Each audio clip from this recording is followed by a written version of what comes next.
Hello friends, welcome to the current affair videos from Topper's Note. Today, that is 29th of May 2022, I will be covering the following articles. The first article is about National Facility for Gene Function in Health and Disease. एक नई facility develop करने की कोशिश हुई है जो launch हुई है जिसमें जीन फंक्शन और डिजीज़ के पहले जो क्लिनिकल ट्रायल्स होते हैं उन सब के रिगार्डिंग नई फैसिलिटीज़ डेवलप करने की चीज़ है। तो इसमें क्या है और क्या इसका रिक्वायरमेंट है और बायोटेक के पॉइंट ऑफ व्यू से कितना इंपॉर्टेंट है वो देखेंगे। In second article PM Modi's gift to other Quad leaders and their cultural roots. Prime minister ने जो रिसेंटली गिफ्ट किए हैं क्वाड के लीडर्स को, उनके कल्चरल रूट्स क्या हैं और वो गिफ्ट्स क्या हैं, ये एक इंपॉर्टेंट क्वेश्चन बनता है from mains point of view as well as prelims point of view. Third, disability and the barriers to feminine hygiene. Disability की वजह से कितना इम्पैक्ट होता है, वो किस तरह से डिस्क्रिमिनेशन फेस करते हैं जो पीपल विद डिसेबिलिटी हैं और related issues. Fourth is about digitization will ensure speedy efficient delivery of justice. Justice delivery में डिजिटाइजेशन का कितना इम्पैक्ट हुआ है, कितना हम एफिशिएंटली और उसको ऐड कर रहे हैं और करंट प्रोसेस और स्टेटस क्या है। Fifth is about existing economic system antagonistic to model envisaged by doctor Bhimrao Ambedkar.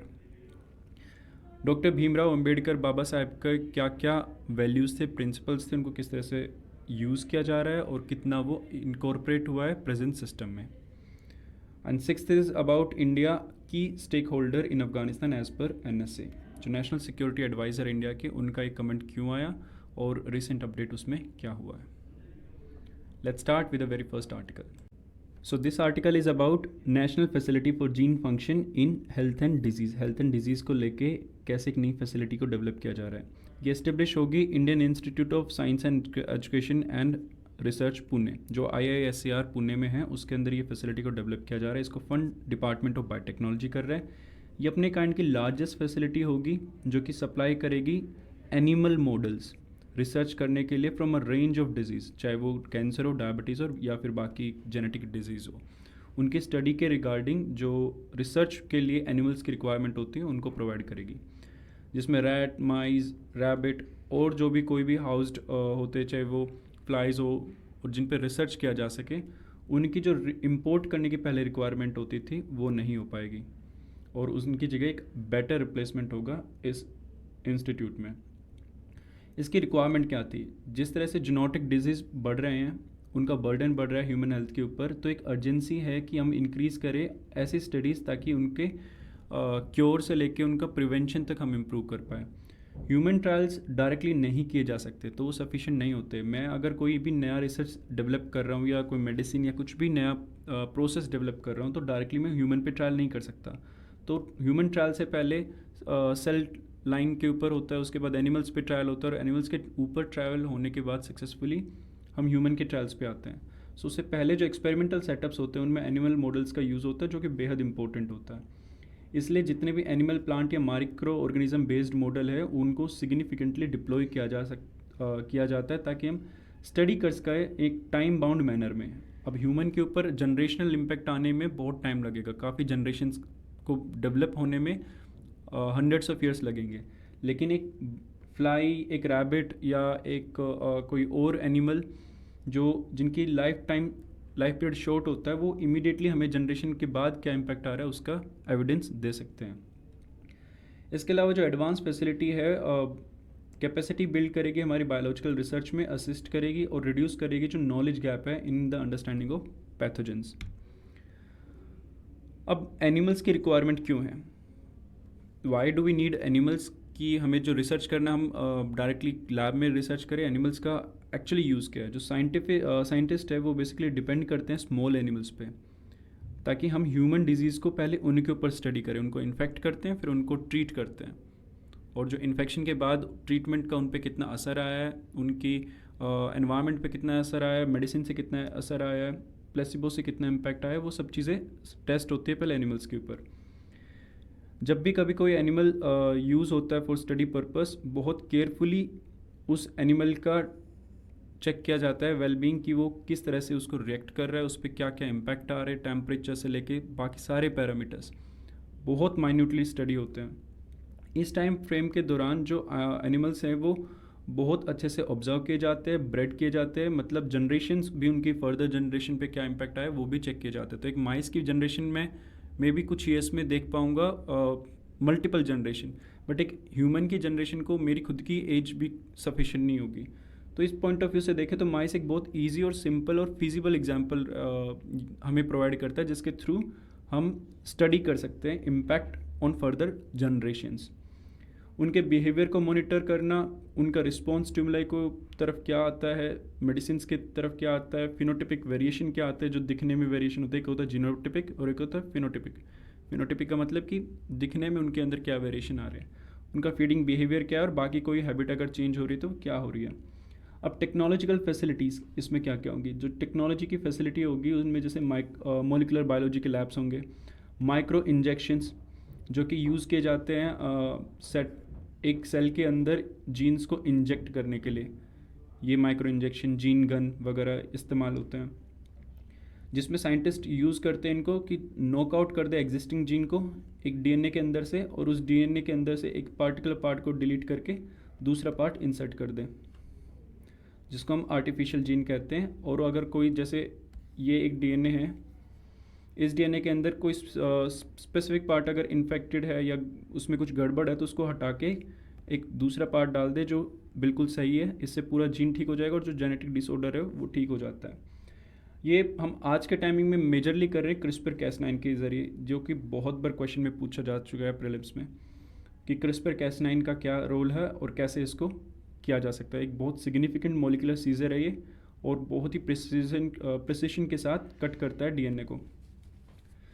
Genome engineering facility होगी इसके अंदर, जिससे कि एम्ब्रियोनिक स्टेम सेल बनाना, उनके मॉडल्स बनाना, ट्रांसजेनिक माइस मॉडल बनाना, स्पर्म कंजर्वेशन या इन विट्रो फर्टिलाइजेशन, ये सारी की सारी फैसिलिटीज़ अवेलेबल होगी इस लेबोरेटरी में। सो this topic is about prime minister Modi के गिफ्ट जो उन्होंने क्वाड लीडर्स को दिए हैं, Australian prime minister, Japanese prime minister या यूएस प्रेसिडेंट, और उनके कल्चरल रूट्स क्या है। एक इंपॉर्टेंट क्वेश्चन बनता है, काफ़ी बार यूपीएससी उठा लेता है इस तरह के क्वेश्चंस आर्ट एंड कल्चर से। तो यूएस प्रेसिडेंट को प्राइम मिनिस्टर मोदी ने गिफ्ट दिया है सांजी आर्ट। जो सांजी का पैनल है वो बेसिकली गिफ्ट करने के बाद वो किस पे बेस्ड है, ठकुरानी घाट का जो थीम है उसके ऊपर बेस्ड एक पेंटिंग है जो गिफ्ट की है। ये सबसे फेमस घाट में से है, होली रिवर यमुना के गोकुल में। जो ट्रेडिशनल आर्ट फॉर्म है ये ओरिजिनेट हुई थी out of cult of Krishna, Krishna की भक्ति के ऊपर, कृष्णा के रिगार्डिंग, भगवान कृष्ण के बाकी के एस्पेक्ट्स को लेके ये जो आर्ट है वो डेवलप हुआ था। इसमें स्टेंसिल्स यूज़ किए जाते हैं based on incidents of from life of deity, उनके hand and then hand cutting these on thin sheet of paper using scissors. पुराने टाइम में जो स्टेंसिल्स थे वो रफ पेपर या बनाना लीव्स थे, अब उनको रिप्लेस कर दिया गया है रिसाइकल्ड पेपर और हैंडमेड पेपर की तरफ। राधा जो हिंदू माइथोलॉजी में काफ़ी यू नो अबाउट राधा, तो वो यूज़ करती थी सांझी पैटर्न को वॉल्स के ऊपर ड्रॉ करके, और ये एक डेडिकेशन माना जाता था उनका, जो प्रेम और भाव था for Lord Krishna. Later gopis of Vrindavan followed the same. Radha के साथ साथ बाकी की गोपियाँ भी अब दीवारों के ऊपर कृष्णा को लेके सांझी आर्ट डेवलप करने लग गई थी। यही आर्ट फिर बाद में सेरेमोनियल रंगोली में भी यूज़ होने लगा, जो कि डेडिकेट होता था भगवान कृष्ण के टेम्पल्स में। यहाँ तक कि जो सांझी वर्ड है, सांझी मतलब सांझ, डस्क, यानी कि एक प्रैक्टिस जिसके थ्रू वो रंगोली बना रहे हैं in the temple at dusk, शाम को, सांझ को जो बेसिकली आर्ट डेवलप करना शाम को, तो वो हो गया सांझी art. In the form of painting, सांझी जो पॉपुलराइज हुआ था 15th एंड 16th सेंचुरी में बाय वैष्णवा टेम्पल्स, और ये ज़्यादातर ब्राह्मण प्रीस्ट इसको फॉलो करते थे, प्रैक्टिस करते थे। तो वैष्णवा टेम्पल से ज़्यादा ये फेमस हुआ 15th एंड 16th सेंचुरी में, और ब्राह्मण प्रीस्ट इसको मेजरली फॉलो करते थे। मुगल पीरियड के अंदर इसके अंदर बाकी के थीम्स भी ऐड हुए, सिर्फ कृष्णा ही नहीं, बाकी के थीम्स को भी ऐड करना शुरू हो गया, चाहे वो नॉर्मल लाइफ हो, ट्रीज़ हो, और बाकी के जितने भी थीम्स हैं उन सबको ऐड करने लगे। और कुछ ऐसी फैमिलीज थी जो इसको कंटिन्यूसली प्रैक्टिस भी कर रही थी।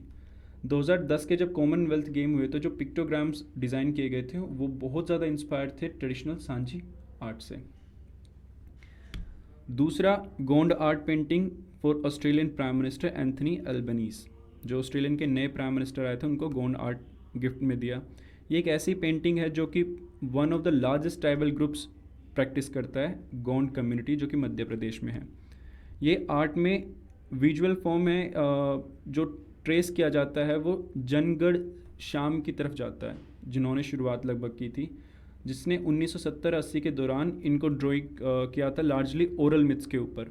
इनकी जो सुनी सुनाई कहानियाँ थी उनके ऊपर ये बेसिकली ड्रॉ करते थे। जो लेजेंड्स थे ट्राइब के, उनके बारे में ड्रॉ करते थे घरों की दीवारों पे, इन द विलेज ऑफ पतनगढ़।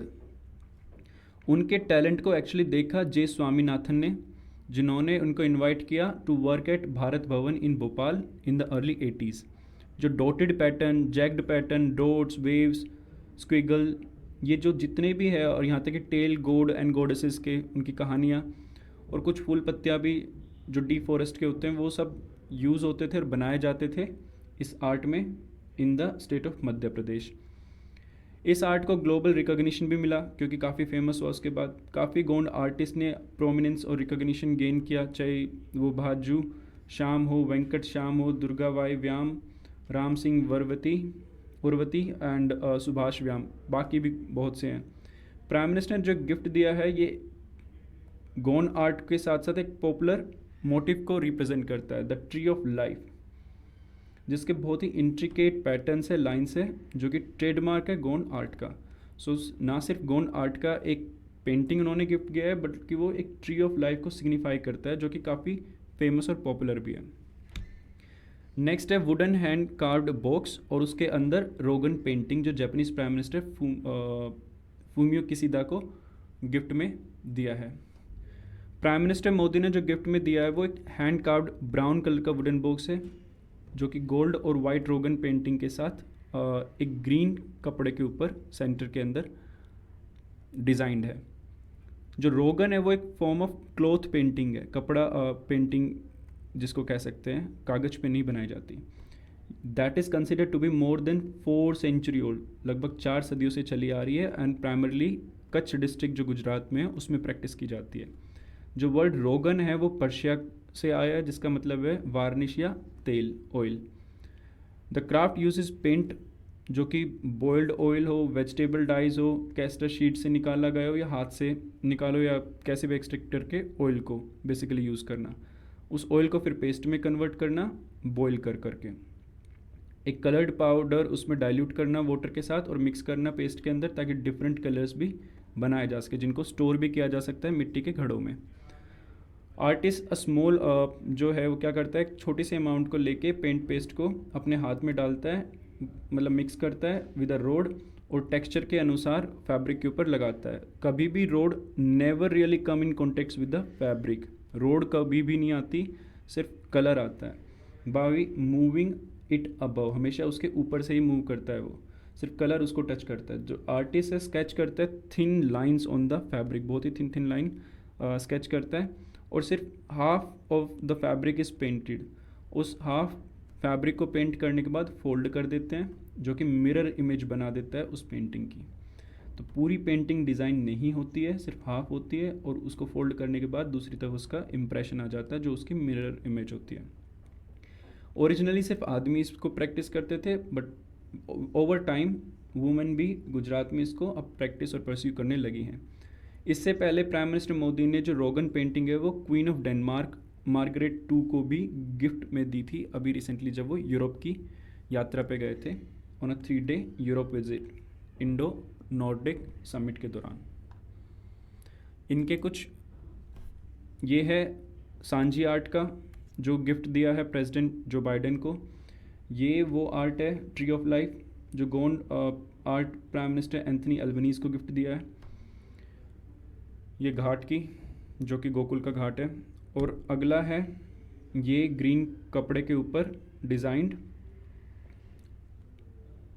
रोगन पेंटिंग, जो कि प्राइम मिनिस्टर फूमियो किशिदा को गिफ्ट में दिया गया है। This topic is about disability and the barrier to feminine hygiene. Economic and structural factors ऐसे हैं जो क्रिएट कर रहे हैं ज़्यादा hurdle to hygiene management, good health and health seeking behaviours. Economic and structural, background क्या है, कुछ पास्ट डिकेड में अगर देखें तो सिग्निफिकेंट प्रोग्रेस हुई है इंडिया के अंदर बाय गवर्नमेंट, एनजीओ और बाकी के सिविल सोसाइटी के प्लेयर्स के in regard to menstrual health and hygiene management. इनकी हेल्थ और हाइजीन को मैनेज करना, उसमें काफ़ी प्रोग्रेस हुआ है। अवेयरनेस बढ़ी है, एक्सेस फीमेल फ्रेंडली और gender appropriate sanitation facilities increase हुई है, availability of menstrual product improve हुआ है और विजिबल आउटकम इस प्रोग्रेस में देखे जा रहे हैं। लेकिन कुछ ऐसे ग्रुप्स हैं जो कि नज़रअंदाज किए जा रहे हैं, including girls and women with disabilities, जो कि बहुत ज़्यादा प्रॉब्लम फेस करते हैं। एक्सेप्शनल बर्डन है उनके ऊपर on account of the intersection between gender and disability. इनकी ऑलरेडी एक जेंडर का डिसएडवांटेज था, प्लस डिजेबिलिटी का और ऐड हो जाता है, जिसकी वजह से एक्सेप्शनल बर्डन उनके ऊपर होता है। सेंसस डाटा और एक्स एम्बिट। अब सेंसस डाटा क्या कहता है? सेंसस 2011 के अनुसार 27 मिलियन पर्सन है, जो कि 2.2 इंडियन परसेंट इंडियन पॉपुलेशन को रिप्रेजेंट करते हैं, वो डिजेबल्ड है। इसमें से हाफ गर्ल और वुमेन होंगे। The right of person with disability act 2016 specifies कि कोई भी एक पर्सन जिसकी डिजेबिलिटी है, जैसे कि long term physical, mental, intellectual, sensory impairment which in interaction with various hinders his or her full and effective participation in society equally with others, ऐसे किसी भी पर्सन को वो डिसेबल काउंट करता है। पर्सन जो डिसेबिलिटी के साथ है are unable to fully participate in many areas of daily life, और उनको एक्सक्लूड भी हो जाते हैं वो from doing so as consequence of their impairment, societal barriers and socio cultural attitude. ना सिर्फ बैरियर है सोसाइटी में, उनकी खुद की कमी है, बल्कि सोशो कल्चरल एटीट्यूड भी ऐसा होता है कि वो खुद से ही स्टेप बैक कर लेते हैं। अब जो वल्नरेबिलिटी है वो मैग्नीफाइड है। 2016 के एक्ट ने रिकॉग्नाइज किया कि वुमेन एंड चिल्ड्रन जो है वो पर्टिकुलरली वल्नरेबल है और उनके राइट्स जो हैं वो इंजॉय वो नहीं कर पाते, सच एज रिप्रोडक्टिव राइट, जो कि काफ़ी ज़्यादा नेग्लेक्ट होता है, डिसरिगार्ड किया जाता है कंपेयर्ड टू अदर्स। इसके प्रोविजन के हिसाब से देखें तो the realization of rights and entitlement of person with disability is poor. इनके बहुत कम लोग जो डिजेबिलिटी के साथ है राइट्स का यूज़ कर रहे हैं, specially for those from social and economically vulnerable section. Plus जो गरीब है और बैकवर्ड लोग हैं उनका तो लगभग कोई यूज़ वो नहीं हो, मतलब इफेक्टिव इम्प्लीमेंटेशन उस एरिया में नहीं हो रहा है। In India girls and women with disability from poor household and marginalize community bear a triple burden. इनके जो गरीब से है, पिछड़े एरिया से है, मार्जिनलाइज कम्युनिटी से है, प्लस पुअर है और प्लस डिजेबल्ड है, ऐसे लोग ट्रिपल बर्डन फेस करते हैं। पहला, प्रेजुडिस एंड मिसकंसेप्शन। पहले से प्रेजुडिस माइंड रखना उनके प्रति, मिसकंसेप्शन रखना कि रिप्रोडक्टिव एनाटॉमी उनकी कैसी होगी, एबिलिटीज़ उनकी, और एक तरह से ए सेक्शुअल अनसुटेबल फॉर मैरिज उनको कंसिडर किया जाता है कि वो ना शादी के लायक और इनकैपेबल है चाइल्ड बियरिंग के, रेजिंग के। सो उन वजह से एक प्रेजुडिस माइंडसेट रखना कि वो ऑटोमेटिकली उनको फिर नेग्लेक्ट करने लगते हैं लोग। दूसरा, सेक्सुअल और रिप्रोडक्टिव हेल्थ इंफॉर्मेशन अवेलेबल नहीं होता, एक्सेस नहीं है उनको, सर्विस बहुत ज़्यादा कॉम्प्रोमाइज्ड है because of social and physical barriers, come interest लेना और कम इम्प्लीमेंटेशन होना, इफेक्टिव इम्प्लीमेंटेशन पे ध्यान ना देना, जिस वजह से एक्सेस ही अवेलेबल नहीं है। थर्ड है constraint imposed by limited mobility. उनकी खुद की मोबिलिटी काफ़ी लिमिटेड होती है, कॉग्निटिव भी हो सकती है, कैपेसिटीज़ उनकी कम होती है, जिसकी वजह से सेल्फ केयर भी वो बहुत अच्छे से नहीं कर पाते और ग्रेटर चैलेंज फेस करते हैं, स्पेशली जो गर्ल्स और वुमेन है जिनकी डिजेबिलिटी है। इसके लिए कोलैबोरेशन करने की कोशिश की है यूनाइटेड नेशन पॉपुलेशन फंड ने एज अ सोल्यूशन लाने की। तो यूनाइटेड नेशन पॉपुलेशन फंड और WaterAid. United Nation Population Fund एक सब्सिडरी ऑर्गेनाइजेशन है यूनाइटेड नेशन जनरल असेंबली की, UNGA की, जो कि one of the main organ है UN का, प्लस वाटरगेट। इन दोनों ने मिलके कोशिश की कि वो अंडरस्टैंड करे और जो चैलेंज और कॉन्स्ट्रेंट है उनको थोड़ा सा इम्प्रूव कर सके, इन स्पेशली विद डिजेबिलिटी वाले लोगों के लिए, और उनकी जो मेंस्ट्रुअल हेल्थ और हाइजीन की सिचुएशन है उसको इम्प्रूव किया जा सके। इनका एम है to identify simple and potential scalable solution. ऐसे सिंपल सोल्यूशन बाहर लेके आए, समझे उस एरिया के, और समझेंगे कैसे, उन्हीं इंडिविजुअल के साथ कॉन्टेक्ट करके अंडरस्टैंड करना है, और जो डिसेबिलिटी वाले जितने भी लोग हैं कंट्री वाइड, उन सब के लिए एक सोल्यूशन, न्यू सोल्यूशन और उनके एरिया के मुताबिक सोल्यूशन लेके आना। Critical area for improving the menstrual health of person with disability में एक तो है accessible and adapted information, education and communication on menstrual health and hygiene for person with disability, उनकी डिफरेंशियल नीड के अनुसार, कैपेसिटी के अनुसार, और इनेबल करना ऐसा सोशियो कल्चरल एनवायरनमेंट जिसमें ना सिर्फ उनको एक्सेस हो और वो अडेप्ट कर पाए उस इंफॉर्मेशन को, प्लस जो उनकी अलग अलग तरह की नीड और कैपेसिटीज़ के बेसिस पे रिक्वायरमेंट है उसको पूरा किया जा सके। इन एरियाज़ में इंप्रूवमेंट की रिक्वायरमेंट भी है। Second, appropriate and safe menstrual product और हाइजीन प्रमोशन उस एरिया में हो, ना सिर्फ प्रोडक्ट उनको अवेलेबल हो बल्कि किस तरह से उसको यूज़ करना और रेगुलर यूज़ करना, इसका प्रमोशन हो।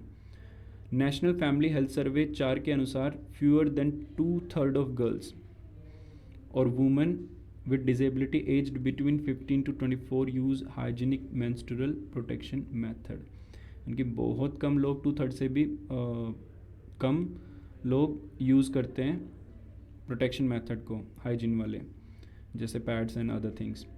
Third is responsive and inclusive water sanitation and hygiene, जो वॉश फैसिलिटीज़ है वो इम्प्रूव करना है। इसके लिए वर्ल्ड बैंक का भी एक प्रोग्राम चल रहा है और इंक्रीज़ हो सके उनका वाटर सैनिटेशन और हाइजीन की फैसिलिटीज़, प्लस डिस्पोजल, अब यूज़ करने के बाद उसका डिस्पोजेबल सोल्यूशन भी होना चाहिए। Fourth is about care givers, ना सिर्फ फैमिली से और इंस्टीट्यूशन से बहुत इंपॉर्टेंट है बल्कि इंटरवेंशन होनी चाहिए by both participant and partners, ताकि जो ओवरऑल प्रॉब्लम का रेजोल्यूशन है वो हर एक एस्पेक्ट्स को टच करे। फिफ्थ है पॉलिसी पर्सपेक्टिव, ऐसी पॉलिसी इनकॉर्पोरेट करनी होगी जो डिसेबिलिटी इंक्लूसिव अप्रोच के साथ आए, उनकी मेंस्ट्रुअल हेल्थ का भी ध्यान दे और हाइजीन जो वर्क प्लेस का हाइजीन है उसको भी इम्प्लीमेंट करे, और स्पेसिफिक इंटरवेंशन चाहिए ताकि इंक्लूजन हो सके इन लोगों का in the mainstream. So this topic is about digitization, जो कि इंश्योर करेगा speedy, efficient and delivery of justice, यानी कि डिजिटाइजेशन के ज़रिए जो जजेस हैं कोर्ट सिस्टम इंडिया का उसको भी स्पीडी करा जाए और एफिशिएंट किया जाए। इसके ऊपर एक ई कोर्ट मिशन भी चल रहा है, एक प्रोजेक्ट है जिसमें अगर देखें ई कोर्ट को 2 पार्ट्स में ई सर्विसेज प्रोवाइड करना प्लस सारा सिस्टम कंप्यूटराइज करना, और उस पूरे सिस्टम और का जो डाटा जनरेट होगा उसको नेशनल जुडिशियल डाटा ग्रिड के अंदर स्टोर करना। इसके अब तक के अचीवमेंट है 92% कोर्ट कंप्यूटराइज हो चुके हैं। वीडियो कॉन्फ्रेंस के ज़रिए 500 कोर्ट्स और 347 जेल्स कनेक्टेड हैं। केस का स्टेटस इन्फॉर्मेशन ऑनलाइन मिल जाता है, प्लस SMS सर्विस के ज़रिए पार्टीज, लॉयर्स और बाकी के लोगों को इसका इन्फॉर्मेशन ऐप के ज़रिए प्रोवाइड किया जा रहा है। इंडियन जुडिशरी और टेक्नोलॉजी, जो इंडियन जुडिशरी के अंदर है काफ़ी ज़्यादा टेक्नोलॉजी का यूज़ होना शुरू हो गया उनके लीगल प्रोफेशन में और जनरली भी। जो सम सिग्निफिकेंट डेवलपमेंट सामने आए हैं वो कोविड-19 के क्राइसिस के बाद से आए हैं। तो डिजिटाइजेशन जुडिशियल रिकॉर्ड का establishment of E court significant boost के साथ सामने आया है कोविड-19 की वजह से। अब इवोल्यूशन क्या हुआ है, जो इंडिया में ई गवर्नेंस का एडमिनिस्ट्रेशन ऑफ जस्टिस है वो शुरू हुआ था 1990s में। वो एसेलरेट हुआ IT एक्ट 2000 के इम्प्लीमेंट होने के बाद, इंफॉर्मेशन टेक्नोलॉजी एक्ट 2000 के बाद। जैसे ही 21वीं सदी शुरू हुई, जो फोकस था वो डिजिटाइजिंग पे था कि कोर्ट्स के रिकॉर्ड को डिजिटाइज किया जाए, एस्टेब्लिश किए जाए e courts across the country. 2006 के अंदर ई कोर्ट लॉन्च हुए थे as part of national e governance plan, यानी कि ये 2006 में ही लॉन्च हो गए थे, बट सिग्निफिकेंट बूस्ट पैंडेमिक के बाद से शुरू हुआ है। अब गाइडिंग लाइट कहाँ से आ रही है इसमें, इलाहाबाद हाई कोर्ट सर्व करता है इसमें as a very good example. Justice DY Chandrachud जो as justice of Allahabad high court ने कॉन्सेप्चुलाइज किया और इनिशिएट करे कुछ प्रोजेक्ट ताकि डिजिटाइज कर सके approximately 1 crore case file in 1 year. 1 साल के अंदर 1 करोड़ फाइल को डिजिटाइज किया जा सके। ये प्रोजेक्ट DY चंद्रचूड़ ने शुरू किया था as chief justice of Allahabad high court, अभी ये सुप्रीम कोर्ट के जज हैं। उसके बाद जो नीड है वो क्या है, large scale space required to store so many files, अगर फिजिकल फॉर्म में रखे तो, बट चिप फॉर्म में तो एक छोटी सी चिप के अंदर पूरा फाइल स्टोर हो सकता है। Digital to manually preserve the decades old documents, जो मैनुअली अगर हम प्रिजर्व करने की कोशिश करेंगे तो बहुत डिफ़िकल्ट है बहुत डिकेड्स पुरानी डॉक्यूमेंट्स को प्रिजर्व करना। इंश्योर करना कि ये ट्रेसेबल हो इलेक्ट्रॉनिकली और जब भी रिक्वायरमेंट हो उनको इमीडिएटली रिट्रीव किया जा सके। जो कॉन्सिक्वेंस है कि कभी भी कोर्ट रिकॉर्ड्स अगर मिस हो जाए तो वो बहुत ग्रेव है। इन state of UP versus Abhay Raj Singh supreme court ने कहा कि अगर कोर्ट रिकॉर्ड मिस हो जाते हैं और रिकन्स्ट्रक्ट नहीं कर पाए, अगर पॉसिबल ना हो पाए, तो कोर्ट बाउंड है कि उसका कन्विक्शन हटाएगा। एक बहुत मेजर और ग्रेव सिचुएशन है कि कन्विक्शन के बाद भी अगर या केस के दौरान रिकॉर्ड गायब हो जाते हैं तो कन्विक्शन नहीं हो सकता। Thus, convicts can go free for want of court records, सिर्फ कोर्ट रिकॉर्ड के ना होने की वजह से। तो डिजिटाइजेशन से वो प्रॉब्लम रिजॉल्व हो सकता है, जो पुराने रिकॉर्ड्स हैं उनको डिजिटाइज करके हम स्टोर कर सकते हैं और उनके काफ़ी कॉपी भी क्रिएट हो सकते हैं और डिफरेंट डाटाबेस में भी स्टोर हो सकते हैं। ब्लॉकचेन टेक्नोलॉजी के ज़रिए वो ये भी नहीं होगा कि वो डिजिटली फॉर्म में भी उनको गायब किया जा सके। तो ब्लॉकचेन से डिफरेंट कॉपीज़ सेटअप हो सकते हैं जो कभी भी रिट्रीव किया जा सकता है। और ऐसा कोई ये नहीं है कि बहुत रेयर चीज़ होती है, बहुत बार ऐसे केसेस में ऐसा हुआ है कि क्रिमिनल रिकॉर्ड्स मिस हो गए जिसकी वजह से एक्विटेबल हो गए एक्यूज्ड, और क्रिमिनल्स ऐसा करने में काफ़ी बार सक्सेसफुल भी होते हैं उन लोअर कोर्ट्स में। डिजिटाइजेशन कैसे हेल्प कर रहा है डिलीवरी ऑफ जस्टिस में? Time consumed in summoning records from lower courts to appellate court बहुत मेजर फैक्टर है केसेस को डिले करने में। डिजिटाइजेशन के बाद बहुत कम टाइम लगेगा और एक क्लिक के बाद ही सारा रिकॉर्ड आ जाएगा, तो जो टाइम लगता है वो नहीं लगेगा। कभी कभी केसेस एडजर्न किए जाते हैं सिर्फ इस वजह से क्योंकि जो एफिडेविट्स फाइल होते बहुत सालों पहले वो रिस्टोर नहीं हो पाते, रिकॉर्ड्स ट्रेस नहीं हो पाते। एक बार डॉक्यूमेंट अगर डिजिटाइज हो जाएगा तो एक नंबर टाइप करो और पूरा डॉक्यूमेंट सामने। अगर एक केस फाइल होता है डिजिटली तो उसका status of filing, status of application कभी भी चेक किया जा सकता है बाय वन क्लिक, और इससे लॉयर के स्टाफ को और बाकी के जो सिस्टम में रिपोर्टिंग हो या कोर्ट के स्टेटस हो कि उसमें कितने केसेस पेंडिंग हो, वो सब कुछ बहुत सिस्टमेटिक और एफिशिएंट हो जाएगा, ट्रांसपेरेंट हो जाएगा। अब तक का जो एक मेजर रहा है कि लाइव स्ट्रीमिंग भी शुरू हो जाए कोर्ट की प्रोसीडिंग्स की, तो इसके रिगार्डिंग 2018 में सुप्रीम कोर्ट ने अलाउ किया कि लाइव स्ट्रीमिंग ऑफ केसेस हो सकते हैं, including of constitutional and national importance वाले जो केसेस हैं। और ये जजमेंट का कहाँ पे आई थी? स्वप्निल त्रिपाठी के केस में। ये जो स्टेप है ये इंश्योर करेगा ट्रांसपेरेंसी और ओपननेस को, प्लस शायद एक नेगेटिव फैक्ट ये भी हो सकता है कि नेगेटिव कमेंट्स जो लूजिंग पार्टी है वो करे और जो पॉलिटिसाइजेशन है जजेस का या जस्टिसेस का वो इंक्रीज़ हो जाए। तो क्रिटिसिज्म, कंटेम्प्ट ऑफ कोर्ट और नेगेटिव क्रिटिसिज्म बेसिकली वो इंक्रीज़ हो सकता है बिकॉज ऑफ लाइव स्ट्रीमिंग। बहुत सारे रिजर्वेशन भी एक्सप्रेस हुए इसके against, but Gujarat high court ने 2021 में फाइनली फर्स्ट कोर्ट जो कंट्री का था जिसने लाइव स्ट्रीम शुरू कर दिया और अभी तक चल भी रहा है। इसके बाद कर्नाटका, उड़ीसा, मध्य प्रदेश एंड पटना के कोर्ट्स ने भी लाइव स्ट्रीमिंग शुरू कर दी है केसेस की। वे फॉरवर्ड क्या है? इंटरनेट कनेक्टिविटी बहुत ज़्यादा इक्विप्ड नहीं है सबके पास, स्पेशली जो पुअर लोग हैं। लॉयर्स तो डेफिनेटली वो अफोर्ड कर सकते हैं और कंडक्ट कर सकते हैं उनके केसेस। पॉलिटिकल विल की ज़रूरत है, सपोर्ट है जजेस का, लॉयर्स का, तो ही ये चीज़ें पॉसिबल हो पाएंगी। जज, कोर्ट का स्टाफ, लॉयर बहुत ज़्यादा समझदार नहीं है डिजिटल टेक्नोलॉजी को लेके और उसके बेनिफिट्स को लेके, तो वो काफ़ी बार नेग्लेक्ट भी करते हैं और नई चीज़ सीखने से हिचकिचाते भी हैं। काफ़ी ज़रूरत है कि हम अवेयर करें लोगों को और उसकी एडिक्वेट ट्रेनिंग भी हो, खासकर स्टाफ की। लेकिन वर्चुअल हियरिंग सब्सटीट्यूट नहीं है फिजिकल कोर्ट का सभी केसेस में, तो फिजिकल कोर्ट कर चलते रहने चाहिए। वर्चुअली ये नहीं कि सभी केसेस फिर वर्चुअली शिफ्ट हो जाए, लेकिन अप्रोप्रिएट केसेस में और सर्टेन कैटेगरीज के अंदर आइडेंटिफाई किया जा सकता है कोर्ट के ज़रिए, कोर्ट के एडमिनिस्ट्रेशन के ज़रिए, जो कि कंसल्ट करके बार के साथ कि कौन से केस वर्चुअली किए जा सकते हैं और कौन से लाइव और जो रियल वे में है उसमें किए जाए।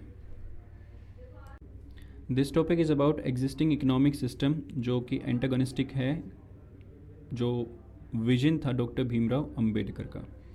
पीपल और ऑर्गेनाइजेशन बेसिकली बाबा साहेब का नाम यूज़ कर रहे हैं फॉर सेल्फ इंटरेस्ट उनका, और इग्नोर कर रहे हैं उनके प्रिंसिपल्स एंड वैल्यूज़ को। उनके नाम के ऊपर कहते they are the followers but they are not.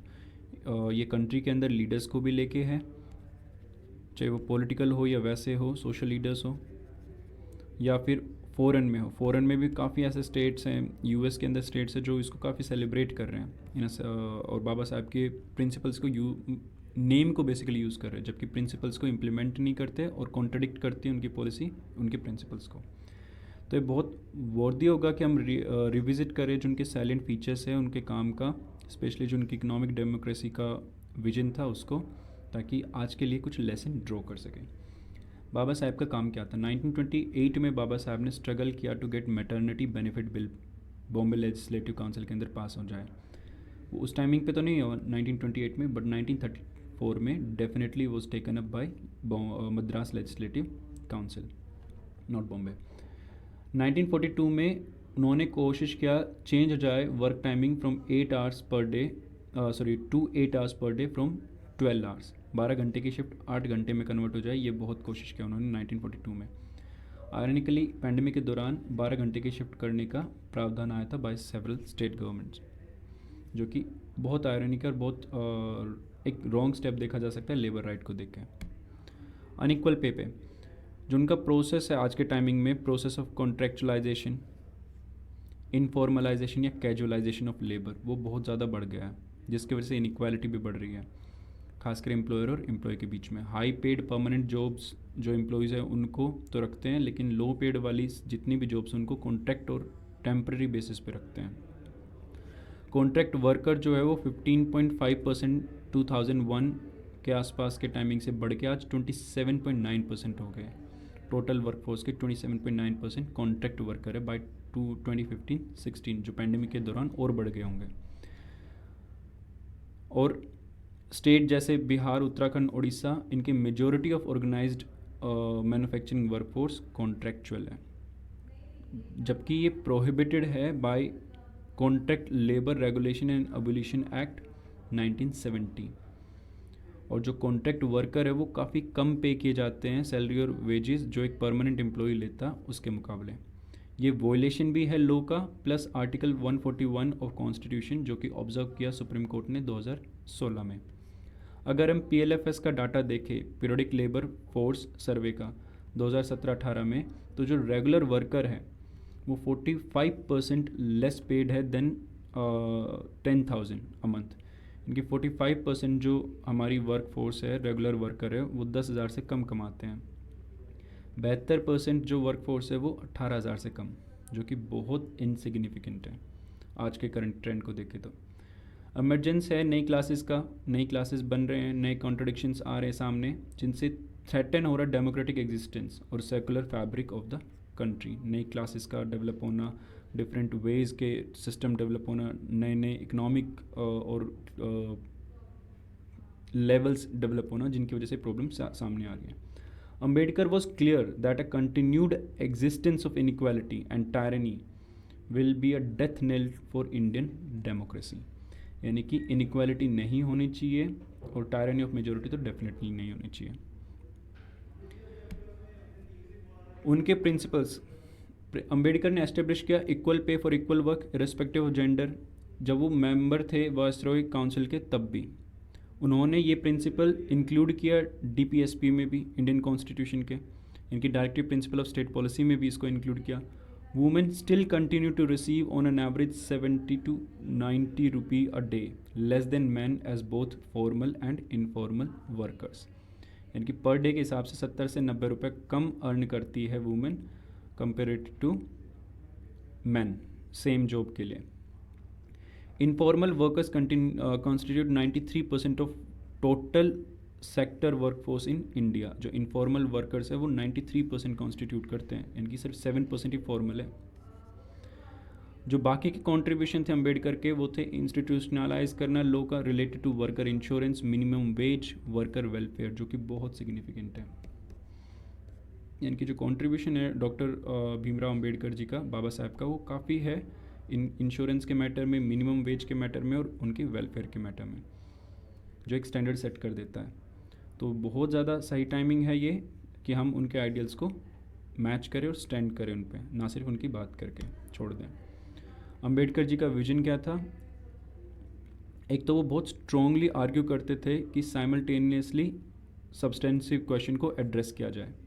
वो बहुत स्ट्रॉन्ग बिलीवर थे इकोनॉमिक एंड सोशल जस्टिस के, इकोनॉमिक एंड लेबर राइट्स को बैलेंस करना, उनको एड्रेस करना साइमल्टेनियसली, ये उनके मेजर विजन में थे। वो आर्ग्यू करते थे नेशनलाइजेशन ऑफ की एंड बेसिक इंडस्ट्रीज़ का, खासकर एग्रीकल्चर और इंश्योरेंस सेक्टर का, ताकि वो हमेशा गवर्नमेंट कंट्रोल में रहे और जो पुअर एंड अंत्योदय है, last man in the line, उसको सर्व किया जा सके। वो कोशिश करते थे कि एलोकेट हो सके government land only on tenancy basis for collective farming. Labour उन्होंने प्लेस किया था, लेबर जो सब्जेक्ट है उसको प्लेस किया था कॉन्करेंट लिस्ट में इंडियन कॉन्स्टिट्यूशन के में, और labour investigation committee, labour commission उन्होंने इंस्टीट्यूट किए थे ताकि मिटिगेट कर सके जो कंडीशन थी लेबर्स की within the existing laws. तो ये सिग्निफिकेंट विजन थे डॉक्टर अंबेडकर के।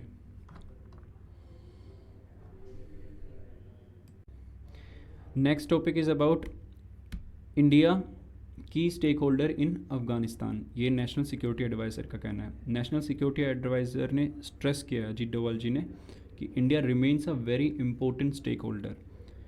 जो उनका रिलेशनशिप है अफ़गानिस्तान के, बेशक वो तालिबान आ गया, और जो हमारा गाइड करता है रिलेशनशिप वो तालिबान नहीं बल्कि अफ़गानिस्तान के लोग गाइड करते हैं कि हम क्या पॉलिसी रखते हैं, और वो हमारे प्राइमरी इंटरेस्ट है वहाँ पे, हमारा इंटरेस्ट भी वही गाइड करते हैं। अब रीजनल डायलॉग के बारे में, Afghanistan must ensure education for girls, ये NSA ने कहा in the 4th regional dialogue on security जो दुशानबे में हुई थी, 3rd वाली न्यू दिल्ली में हुई थी। Women and youth are critical for future of any society, इस रीजनल डायलॉग में कहा। Provision of education to girls and employment to women and youth will ensure productivity और growth. It will also have a positive social impact, discourage करेगा radical ideologies को among youth, अगर women को और girls को हम प्रमोट करेंगे तो अफ़गानिस्तान की सोसाइटी में।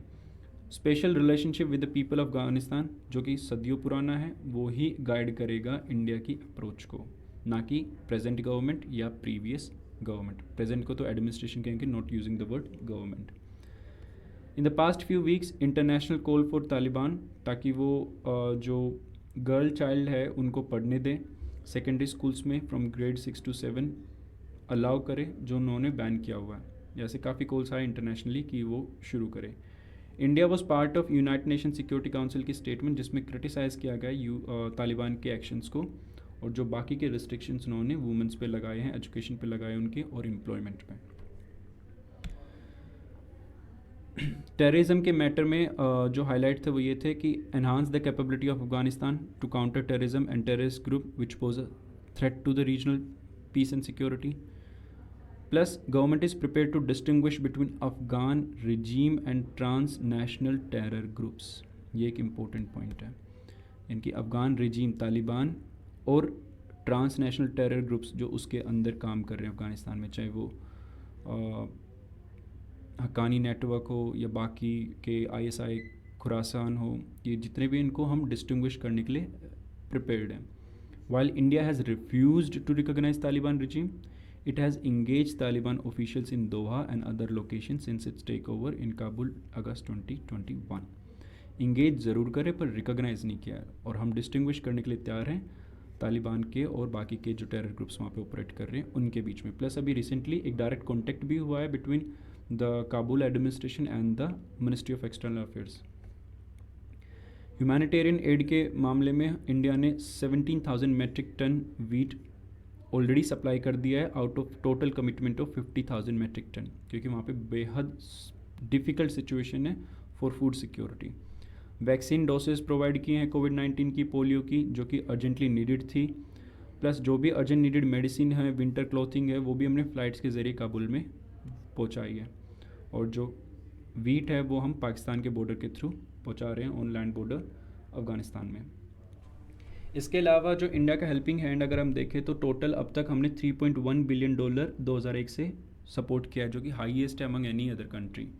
इतना ज़्यादा इंफ्रास्ट्रक्चर प्रोजेक्ट हमने वहाँ पे प्रोवाइड करने की कोशिश की है।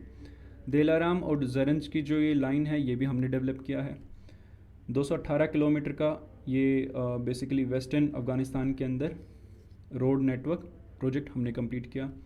220 किलोवाट का DC transmission line from Pule Khumri to Kabul, ये इंडिया ने डेवलप किया।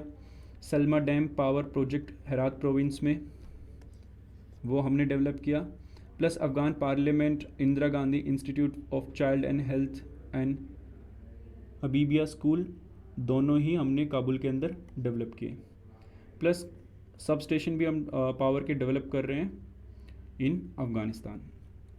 सो काफ़ी ज़्यादा इन्वेस्टमेंट है। और एक और पॉइंट भी है कि इंडिया के लगभग हर इंडिया के प्रोजेक्ट लगभग हर प्रोविंस में, जितने भी प्रोविंस है, मोर देन 30 और समथिंग, जितने भी अफ़गानिस्तान के अंदर प्रोविंस हैं, सब में एक ना एक प्रोजेक्ट चल रहा था बिफोर तालिबान टेक ओवर।